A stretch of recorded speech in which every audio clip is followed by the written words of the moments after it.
Like blowjobs. I don't know, Scraps, but I guess you're gonna tell us, right? Yeah, they don't like any job. Hello, dear viewers. You have just seen some of the rehearsal scenes in the theater where the interview that we are going to see is to take place. In other words, in this week we talk about theater or the drama in this general theme of life in New York. When we talk about theater, you naturally think about Broadway. Broadway is someplace that you shouldn't miss when you go to New York. There's always many interesting, entertaining shows going on, such as The Phantom of the Opera.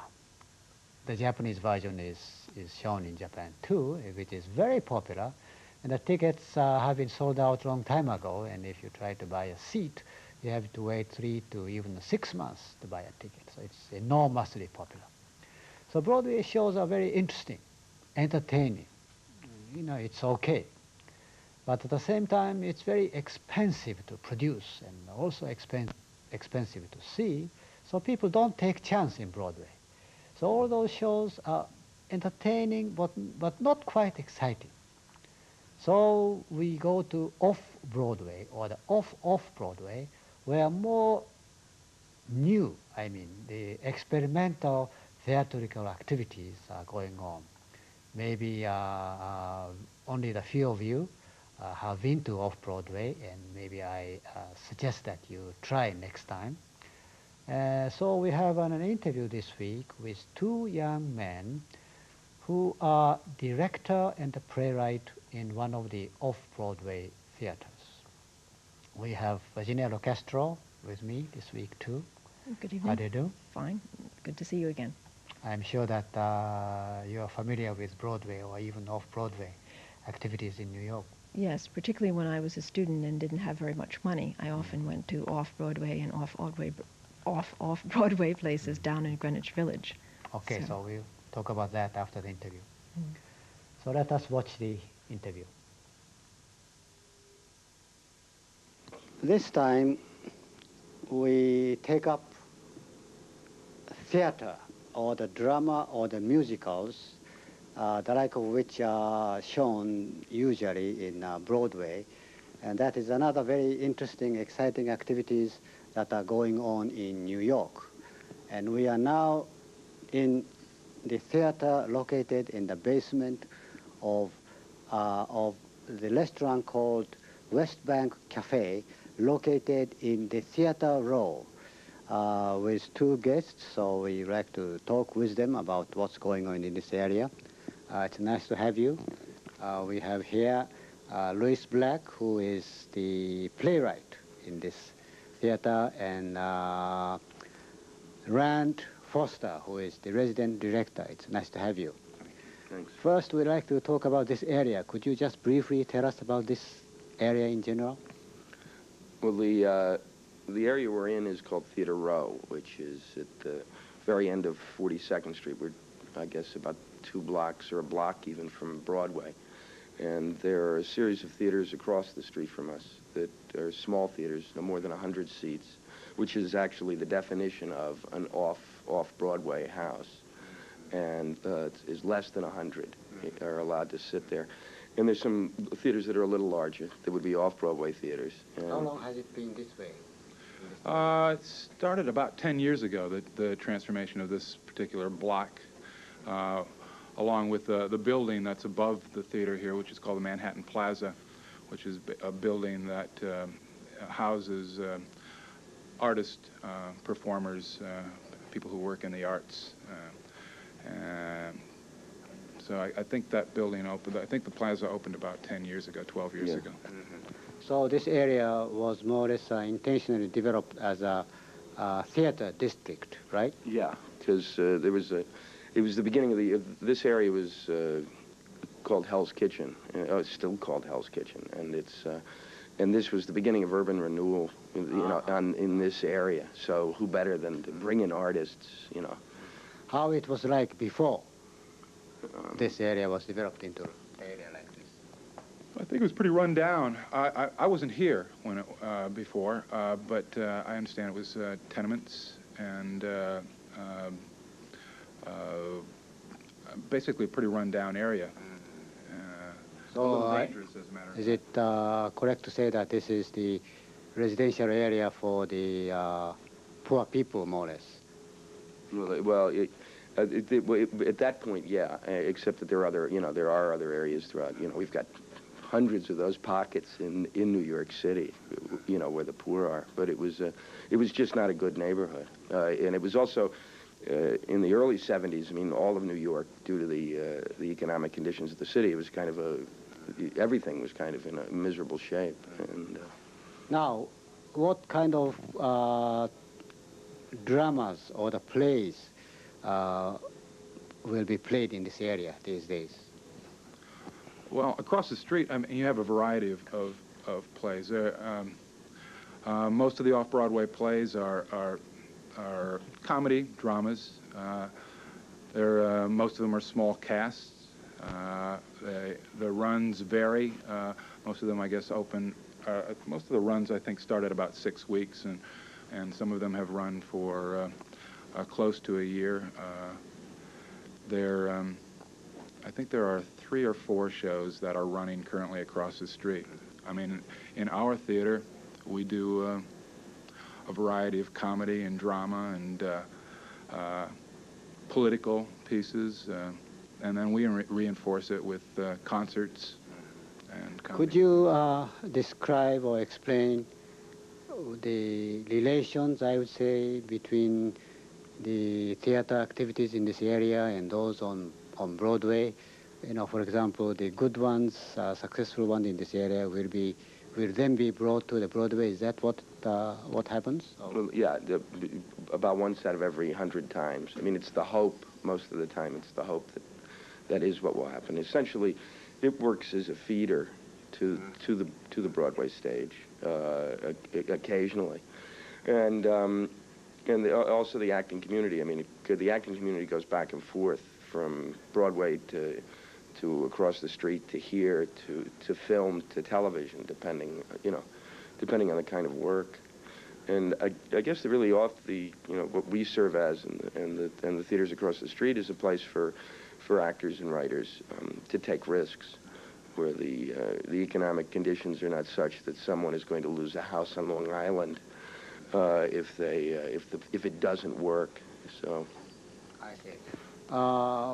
What is the trend? Is theater of this kind is getting more important or popular these days, or is it in decline? What is the general trend these days? Oh, I think it's getting much more popular. I mean, I think let's hope so. You know, I mean, from where it is, but I mean, with the Broadway ticket prices being close to $50, and at least, I mean, which is prohibitive for most people. I mean, most people working in the theater, it's prohibitive to be able to go to Broadway shows or many Broadway shows, where most of the off-Broadway shows are, you're talking a $20 ticket or at least half, which makes it more popular. There seems to be a lot of activity, more activity going on in this area. More and more people, actors, actresses, or the playwright like you,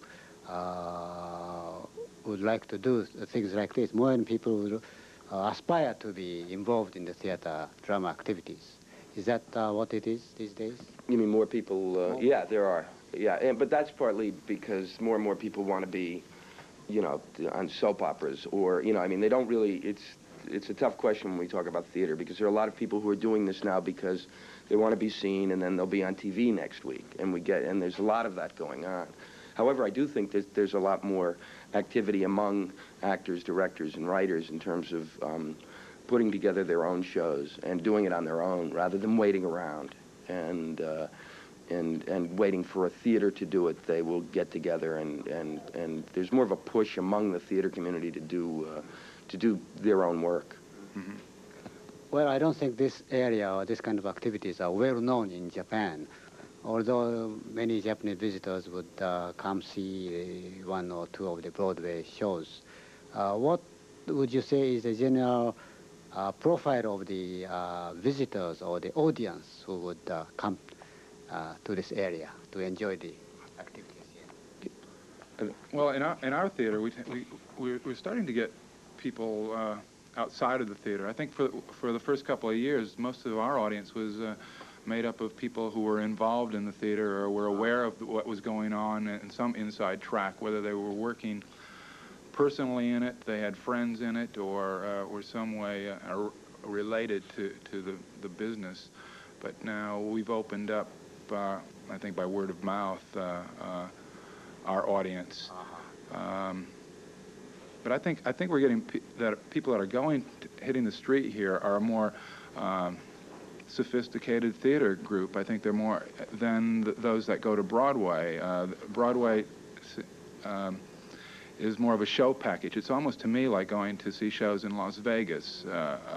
It's the big show to see the spectacular event. Not that there are some very fine things happening on Broadway, but I think people that are more concerned with what is being said, the written word, the new thought, and who are the new writers and actors are starting to support. Now coming to this particular theater, the West Bank Cafe, I understand you have a play tonight. What kind of play is it? Tonight, well, tonight is Saturday night. Tonight, what do we have? It's the first show is Chucklehead, which is not really a play. It's a group of people who perform sketches and comedy. They do some music, a lot of video. A lot of video work. They've been involved with doing things now on what's called MTV, our musical television station, and that's the first show. So it's a comedy evening. We don't have a play tonight, as a matter of fact. And the second show is an improvisational comedy group called the Groundlings, who have just begun in New York City. They were originally produced in L.A. That's their home base. And then at midnight we do something called the Free Show. The Free Show is something that we started when we began our operation 5 years ago, and that's hosted by Louis Black and our other partner Rusty McGee, who's our musical director, and that's comedy and music, and Lou goes through the political situation of the past week and discusses current events, and Rusty does music, and we have other performers. You want to talk about that a bit? So in terms of quality, what's going on here is no inferior to what's going on in Broadway. It's more or less a difference of style, or this is more experimental. Is that generally correct? I think it's just a question of style. It's also a question of the emphasis here is more on the word itself and the actor and the basic bare bones of theater. On Broadway, you've got the money to give people a set that will make them weep. Here, I mean, you can see from the stage, we don't have a lot of room for it. It's mostly, really it boils down to the kind of magic of theater that is just when there is no set, and you've just got the actor. Do you play such well-known plays like Shakespeare, Chekhov, or even Arthur Miller or Tennessee Williams? You also stage these plays here too? No, we don't. We've stayed away from the classics. Have we done a classic down here? I don't think we really have. Most everything we've done, except for my work, right? It's new plays. It's all new plays. Every once in a while, we may bring something that's maybe a contemporary American play that was done maybe 15 years ago or 20 years ago. I think we've done that. Yeah. But otherwise, what we're looking for are plays that haven't been produced, so that the work that's done here is the initial creativity, first work on a script. Now let's talk about yourself, Rand. how did you get into this activity, this area of work? How did I get in this activity? Underachiever. Underachiever. Well, I started in the business as an actor, and then got very frustrated with directors and figured that I could do a better job than most of them, and so I started directing, and then eventually evolved to this place by working on some projects in this area, and meeting Steve Olson, who runs the restaurant upstairs, and we discussed the possibilities of using this space, and working with other people, and the idea of doing one-act plays, and so eventually it just all evolved. And so you are the director, so you direct the whatever plays that will be staged here. I do quite a few of them. I direct about a new play every other week. That seems to be the rhythm. Maybe in our season, I usually do 10 new plays a season. This is 1X. How about you, Luis? You mean in terms of writing, or? Yeah, you're playwright. You're the writer. Mm-hmm. How did you get into this? By your own choice or what? No, it was purely. It must have been a mistake. There must have been something wrong. It's really mainly because I was reinforced to do it, and because they told me I couldn't act, and I wanted to be an actor. You are handsome enough. You can be a good actor too. You'll have a ticket for the free show. No, I've done some acting now, but mainly it was because they would let me act, and I started doing writing, and then they gave me grants to write. What kind of theme or the subject do you usually pick for your material? That's tough. It's usually about. I usually write a thing that I call a serious comedy, which is usually around some sort of serious theme, which has to do with the fact that, to me, there's always a reality that we live in, and that there's another reality that seems to be coming upon us that we can't, that affects the reality that we're living in. And it's somehow, I always seem to come back to that theme of the way in which our lives are changing so quickly, and trying to cope with that. So you think the contemporary society has plenty of material for you to write about? Yeah, tons. It's just a veritable potpourri out there now. Every so often I think, because even now in America, we went through this period in the 60s, and then everybody supposedly got conservative again, and everybody tries very, very hard to hold on to a certain amount of traditional values, which I, in a sense, agree with. But a lot of those values are completely insane for people to hold on to. Clinically insane. And yet we continue as a country to try to hold these things out to people, and we try to pass them on to our children. And it's like, it's like handing, instead of giving them a life preserver, you might as well be throwing rocks in their pocket. So that's, and that in a way complements what I do as a political comic, which is, all I have to do really as a political comic is read from the newspaper now. Well, thank you very much, Rand and Luis. We had a very interesting conversation. Looks like you're having a very exciting life, and I'm pretty sure that you're happy here, and I hope that you will continue to do a very creative work, and I hope, too, that more Japanese will know about this place and come visit here and enjoy your place. Thank you very much. Thanks for visiting. Thank you. Thanks a lot. Now, Virginia, have you been to one of those off-Broadway theaters? Not recently, and not really in that area. Back before that in Greenwich Village, I think. That's right. Off-Broadway is not really limited to that particular area, but it's all over New York, Yes. and even outside of New York, too. I think so. I think so in Brooklyn. I think they have some theaters there as well. Yeah, that's right. And it's very interesting if you like theater. Yes. Yeah, I to go agree. there, and it's quite inexpensive. Yes. You've been there to some of the performances in that area then? Yeah, that particular night, I went there, and it's located in the basement of a theater. And it was $6. It's the admission. Good heavens. That includes a drink also. I see. And you sit in the chair, and the actors and actresses are right near you, just a couple, 3 meters away from you. And they are playing there, and you can literally touch them. Yeah. Yeah. It's a serious one-act play that I saw. I see. English is a little bit difficult for me. Mm-hmm. That's the kind of English that I speak in the play. Yeah. But it's very real. I see. Being right there. Yeah. It's an interesting experience. Mm-hmm. It's worth it. Yeah. How did you know about the area? You said that not many Japanese know about that area. So how did you find out about it? Well, one of a good friend of mine who lives in New York is a kind of person who knows everybody and every place in New York. She has lived in New York for generations, and she knows really New York very well. And she took me there. I see. I see. Because that area is a little bit sometimes dangerous and colorful, perhaps, That's in the true. evening in particular. Yeah, that's the particular area, as these two gentlemen were talking about, is renovated area. So that particular area called Theater Row is rather clean.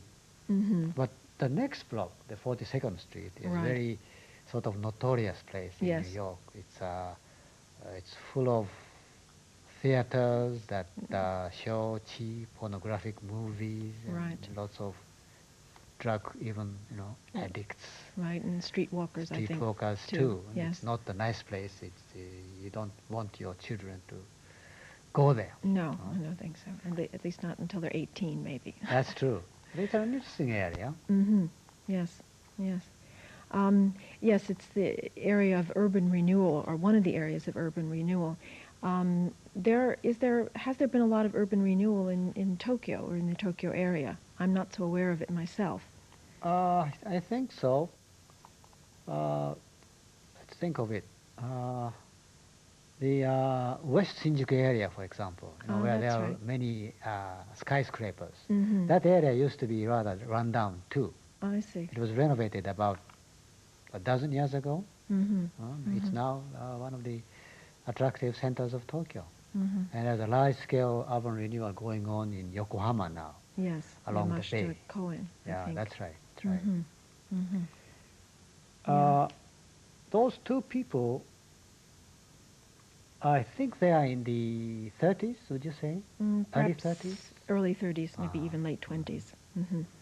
Do you know or you have friends like them among your acquaintances? In New York? Yeah. At the moment, not so many.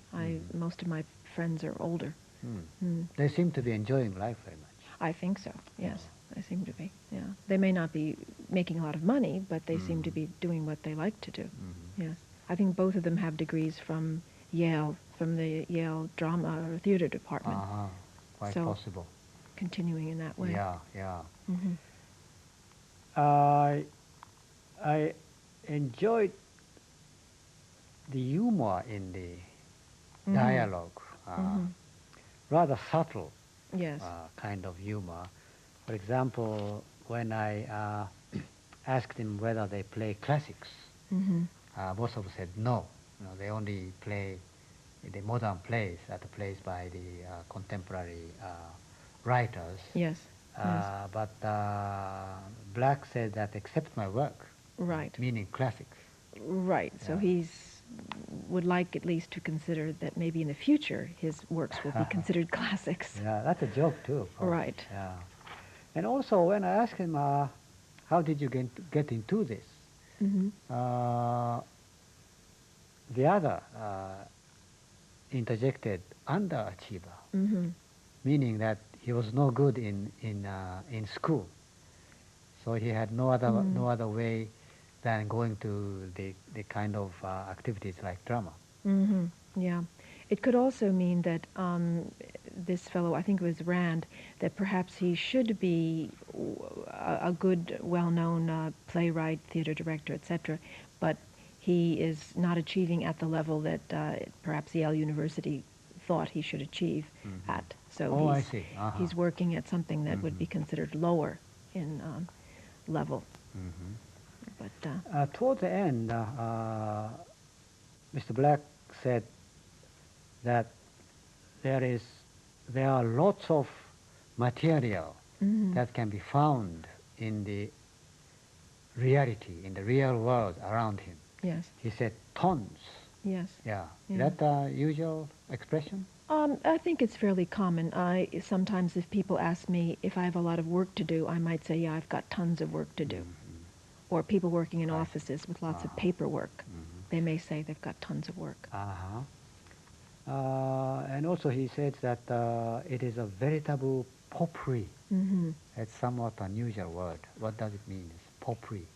Sounds like French. Yeah, it comes from French. And actually, if you buy, you can buy them in Tokyo, packets of dried flowers that are put together, and you can put them in closets in your home. And that's called, one type of that is called a potpourri.